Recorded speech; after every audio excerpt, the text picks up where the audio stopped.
Unit number 3, Analysis of Transient in Circuits. We have to read classical methods. So, first of all, we have to know about steady state. Steady state. What do you mean by this steady state? A network in which branch current and node voltage are not changing with respect to time is said to be steady state. That means किसी भी network में यदि branch current and node voltage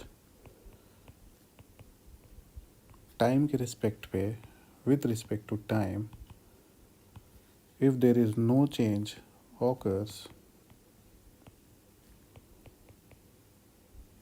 that means this is steady state. और in other words हम बोल सकते हैं कि सर्किट में किसी भी सर्किट में वोल्टेज और जो करंट है इसका amplitude and frequency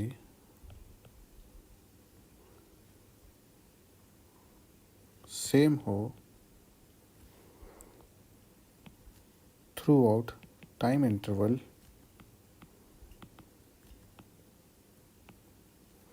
is nothing but a steady state.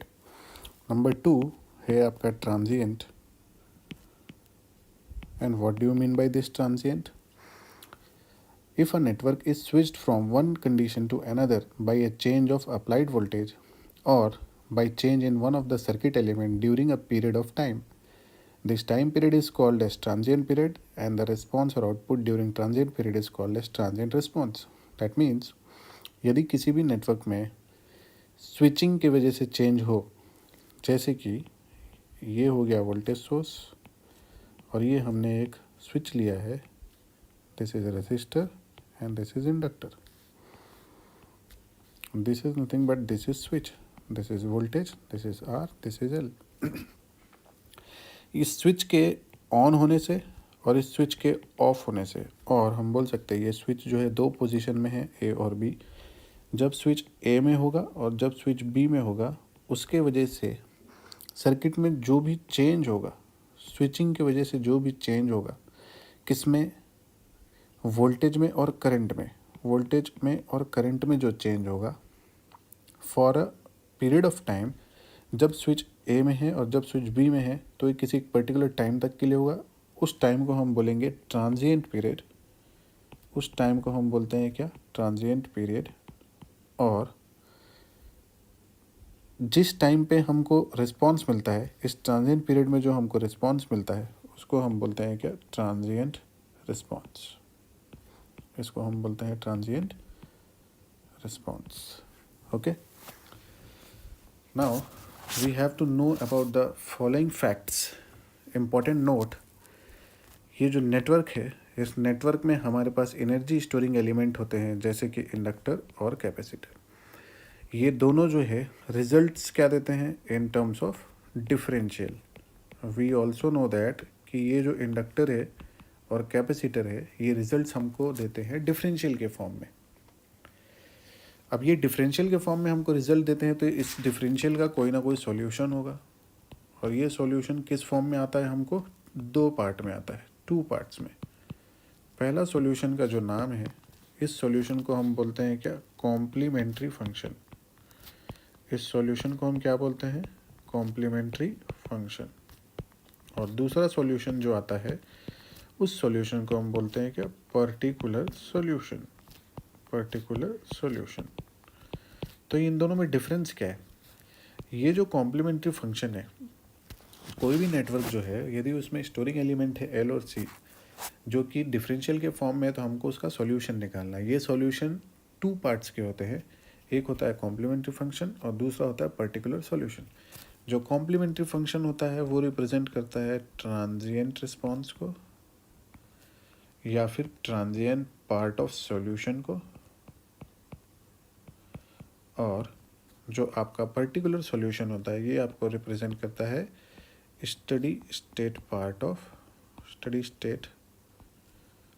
Of solution.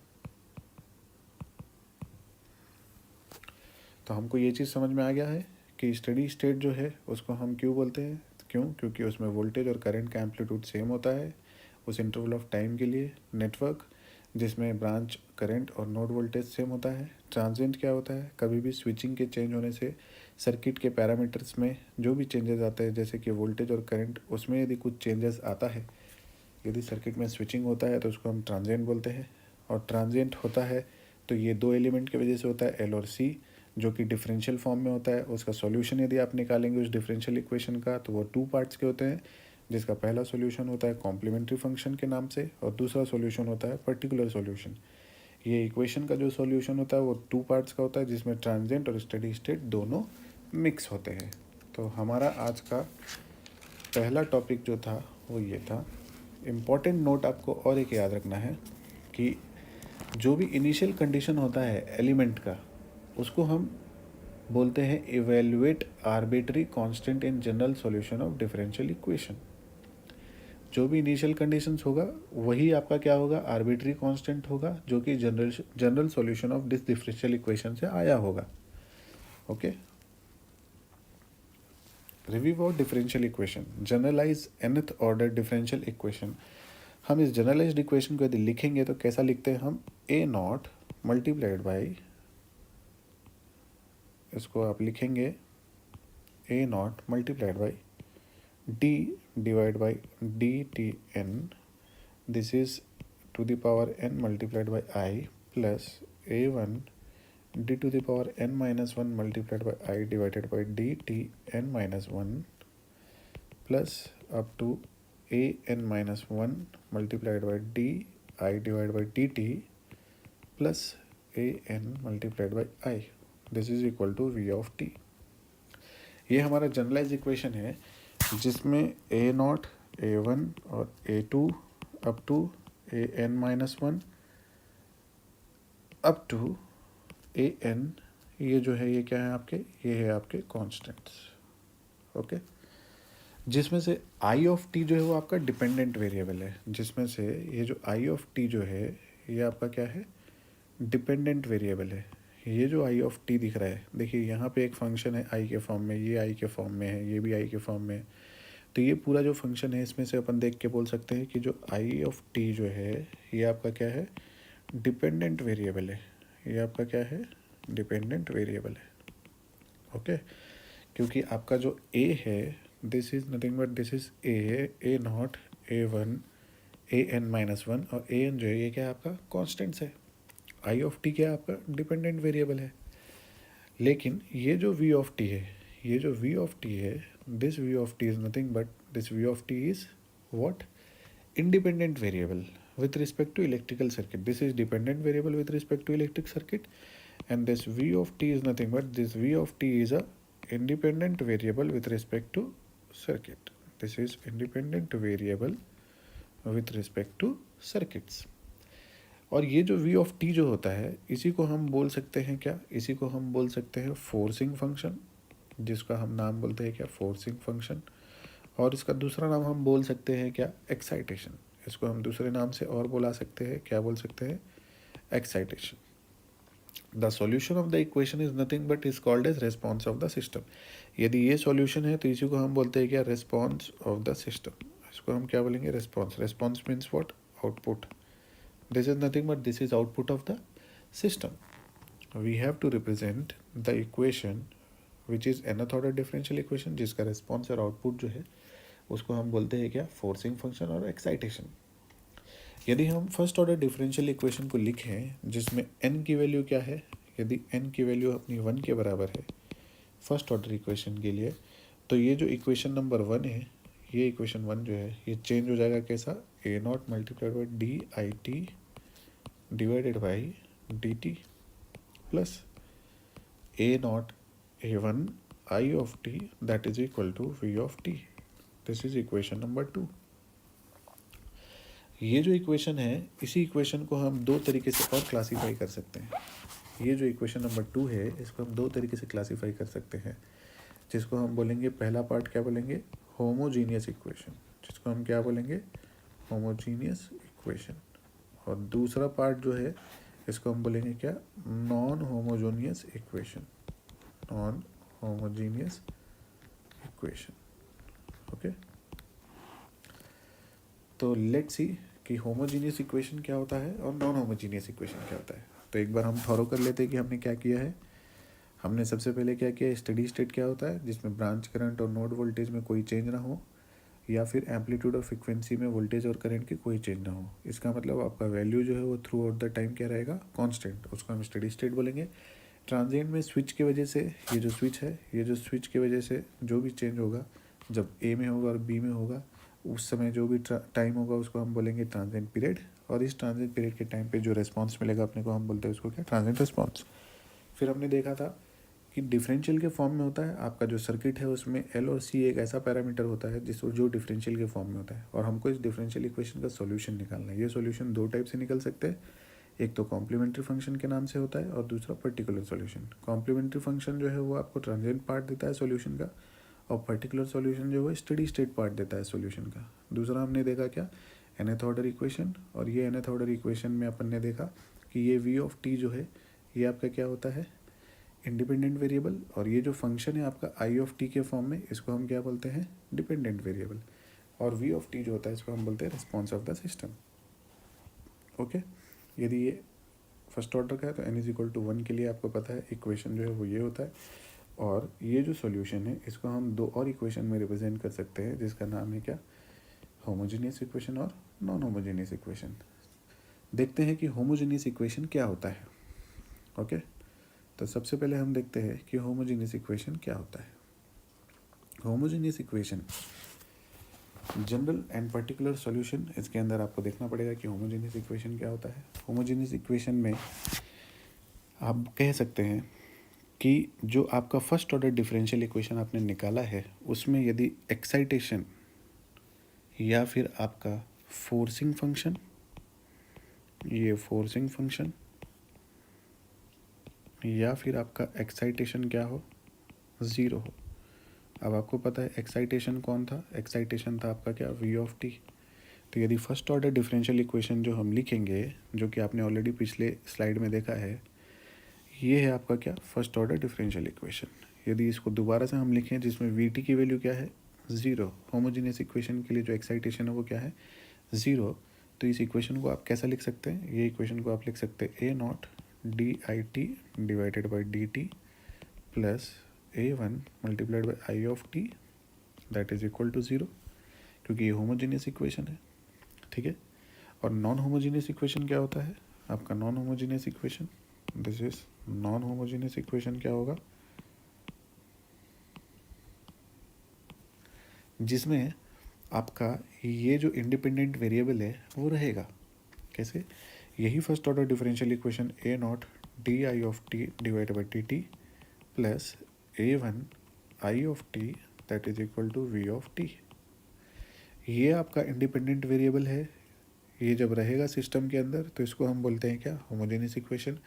और जब ये V of T is equal to zero हो जाता है तो हम इसको बोलते हैं क्या, जिसमें एक्साइटेशन और फोर्सिंग फंक्शन ज़ीरो है उसको हम क्या बोलते हैं, होमोजीनियस इक्वेशन। तो सबसे पहले हम देखते हैं होमोजीनियस इक्वेशन के बारे में। होमोजीनियस इक्वेशन का हमने लिखा first order differential equation A not D I of T divided by D T plus a1 I of T is equal to zero. इस इक्वेशन को हम दोबारा रीअरेंज कर सकते हैं और दोबारा रीअरेंज करके लिख सकते हैं A not D I of T whole divided by D T that is equal to minus of a1 I of T. अभी इसको हम दोबारा रीअरेंज कर सकते हैं, D I of T divided by D T that is equal to a1 minus of a1 divide by a not multiplied by I of T. यदि इन दोनों को हम इंटीग्रेट कर दें रीअरेंज करके तो ये इक्वेशन कैसा हो जाएगा, ये इक्वेशन चेंज हो जाएगा कुछ ऐसा, D I of T divided by I of T that is equal to integral a1 divide by a naught D of T plus k1। This k1 is nothing but this is constant of integration, this k1 is nothing but this is constant of integration. Okay, अभी इसी equation को हम दोबारा लिख सकते हैं कुछ दूसरे तरीके से। कैसा, I of T that is equal to minus of a1 divide by a not multiplied by t plus k1. This is nothing but this is the equation after integration considering log on both sides. यदि हम यहाँ पे log ले लेंगे तो क्या हो जाएगा, ये लॉग को यदि हम लिखेंगे तो कैसा लिखेंगे, log means this is ln I of t, this is ln and this is also ln. But यहाँ पे कुछ चेंजेस आएंगे. क्या चेंजेस आएंगे, लेट्स सी कि क्या चेंजेस आता है. तो चेंजेस जो है हम दोबारा से वो इक्वेशन लिख लेते हैं जो आपने पिछले स्लाइड में देखा है. इस इक्वेशन को हम दोबारा लिखेंगे तो I of T that is equal to minus a1 divided by a not multiplied by T plus k1. आपने लॉग लेना है तो ये क्या हो जाएगा, ln I of T that is equal to ln, इसको हम लिख सकते हैं कैसा, e to the power minus a1 divide by a not multiplied by T plus ln k. यहाँ पे आपका नया कांस्टेंट होगा k1 that is equal to what, ln k, जो कि क्या होगा, न्यू कांस्टेंट है आपका. ओके तो यहाँ पे हम बोल सकते हैं अकॉर्डिंग टू फॉर्मूला कि ln x प्लस ln y is equal to ln x multiplied by y. यदि हम इस फॉर्मूले को इस इक्वेशन में रख दें, दिस इज इक्वेशन नंबर 3, तो ये फॉर्मूला कैसा हो जाएगा, ये इक्वेशन हो जाएगा ln i that is equal to ln k multiplied by e to the power minus a1 divide by a not multiplied by t. Okay और हम इसको और क्या लिख सकते हैं, ये इक्वेशन और हम लिख सकते हैं i is equal to k multiplied by e to the power minus a1 divide by a not multiplied by t. तो ये जो इक्वेशन है आपका, this is nothing but this is response of the network. This is nothing but this is response of the network, जो कि आपने देखा. हमें क्या निकालना था, रिस्पॉन्स निकालना था. तो ये रिस्पॉन्स आपने क्या किया, निकाला. सपोज यदि यहाँ पे मैं t इज इक्वल टू 0 ले लेता हूँ और आई ऑफ टी की वैल्यू जो है मैं a2 के बराबर लेता हूँ, तो मेरा इक्वेशन, ये जो अबव इक्वेशन, ये इक्वेशन जो है ये चेंज हो जाएगा कैसा, i that is equal to k into e to the power minus a1 divide by a not multiplied by t.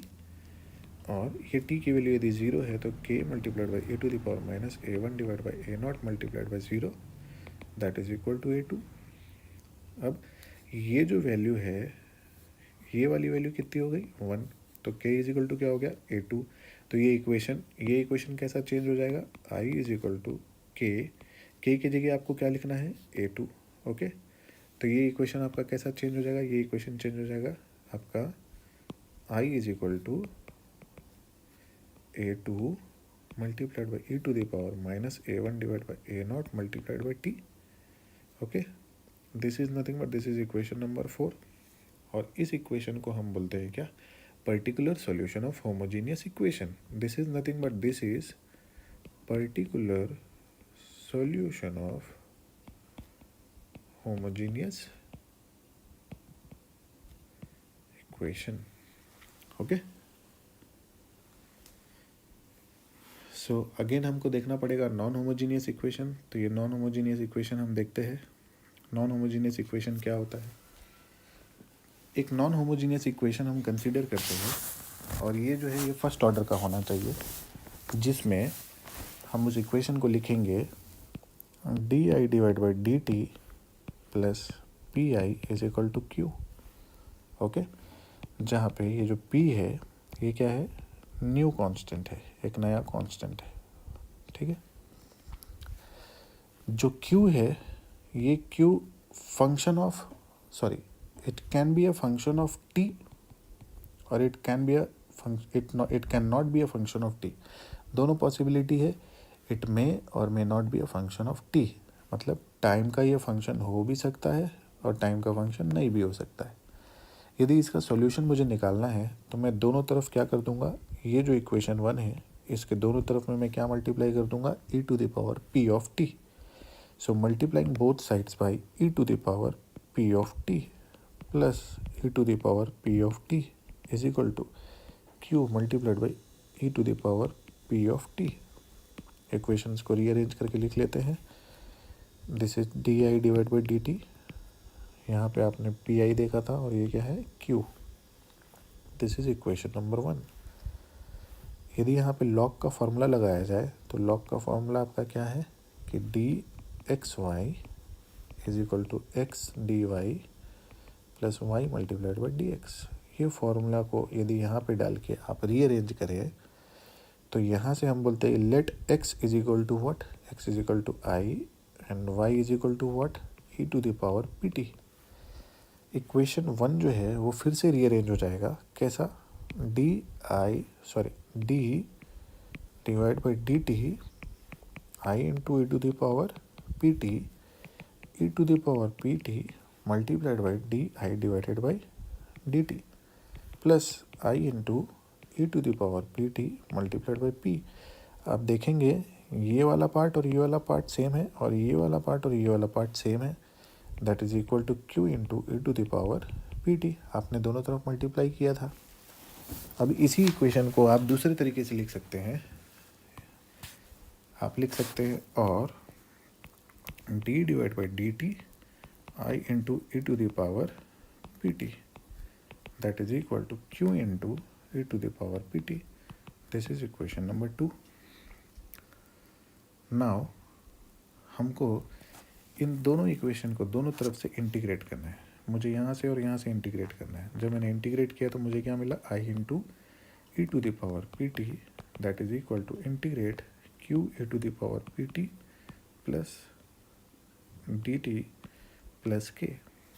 Therefore I is equal to E to the power minus P T integral Q into E to the power P T D T plus K into E to the power P T.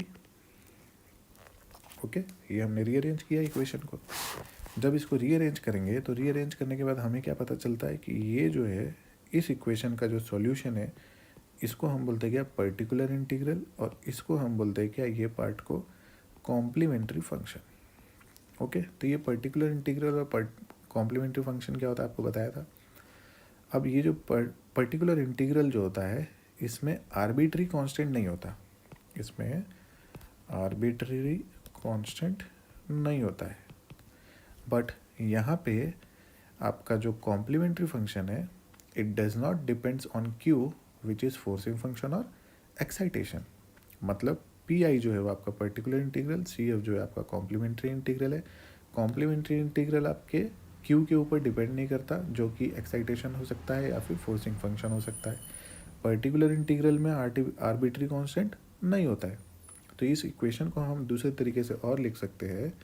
इसको लिख सकते हैं हम I is equal to I of particular integral plus I of complementary function. इस दो तरीके से हम इसको लिख सकते हैं।